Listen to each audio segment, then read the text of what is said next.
साहब आप ही से शुरुआत कर रही हूं। कहीं पर कोई भी मसला हो जाए, कहीं पर कोई भी मुल्क आपस में भिड़ जाए, हमारे देश में दो खेमे क्यों बढ़ जाते हैं? हमारे देश में दो खेमे बढ़कर हमेशा सरकार के फैसलों पर सवाल क्यों खड़े होने लगते हैं? कहाँ हैं दो खेमे?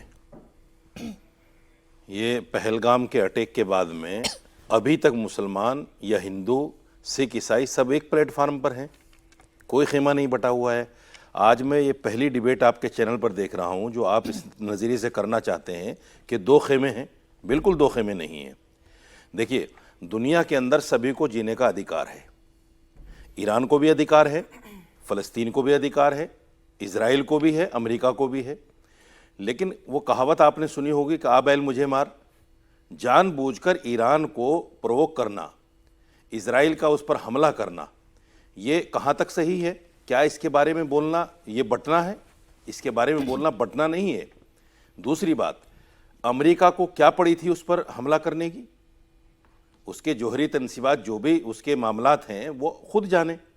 जब IAEA जो है, जो तंजीम है बड़ी, उसने खुद साफ कर दिया कि अभी तक वो इस नतीजे पर नहीं पहुंचा कि परमाणु हथियार बना सके, तो फिर आप उस पर हमला क्यों कर रहे हैं?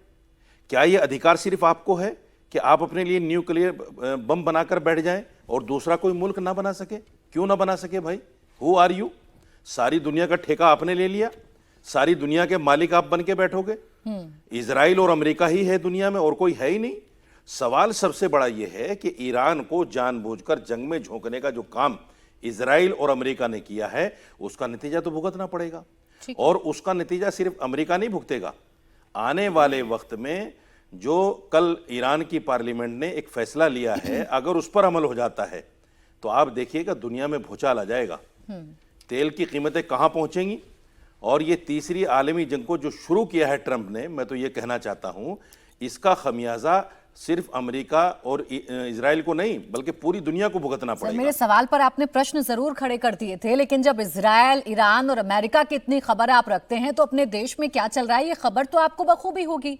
कैसे अपने ही देश में विपक्ष हो या बाकी तंजीमें हो, वो सवाल खड़े कर रही हैं, सरकार के स्टैंड पर सवाल खड़े कर रही हैं। देखिए, आप सुनिए ना राशिद साहब, जितने आसानी से खड़े होकर आप अमेरिका को यहाँ कोस सकते हैं, आपको तो पता है ना डिप्लोमेसी क्या होती है, आपको तो पता है कि डिप्लोमेटिक लैंग्वेज क्या होती है और उसमें भारत क्या कर सकता है। क्या ये सड़कों पर तय होगी या लोगों के कहने पर तय होगी? बात भारत की है ही नहीं। देखिए, भारत तो खामोश है। हमारे रिश्ते ईरान से भी बहुत अच्छे हैं, बहुत अच्छे हैं, और इतने अच्छे हैं कि हमारे जो ट्रांसपोर्ट गलियारे हैं यूरोप तक पहुंचने के लिए वो ईरान से होकर जाते हैं। बहुत सारी बातें हैं जिनकी वजह से भारत नहीं बोल रहा है।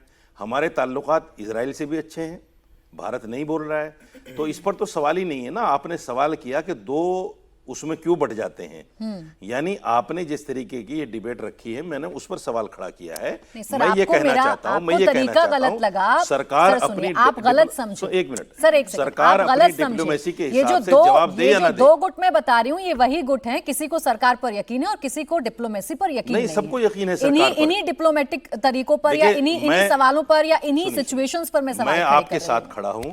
हालांकि आपने मुझे दूसरे रुख के हिसाब से बुलाया है, मैं यकीनन ईरान के साथ खड़ा हूं, लेकिन अपनी सरकार के साथ भी खड़ा हूं। सरकार की जो फॉरेन पॉलिसी है वो अपने हिसाब से तय करेंगे। मैं उन पर सवाल थोड़ा ही कर रहा हूं। और मैंने कोई दूसरे रुख से नहीं बुलाया रशीदी साहब।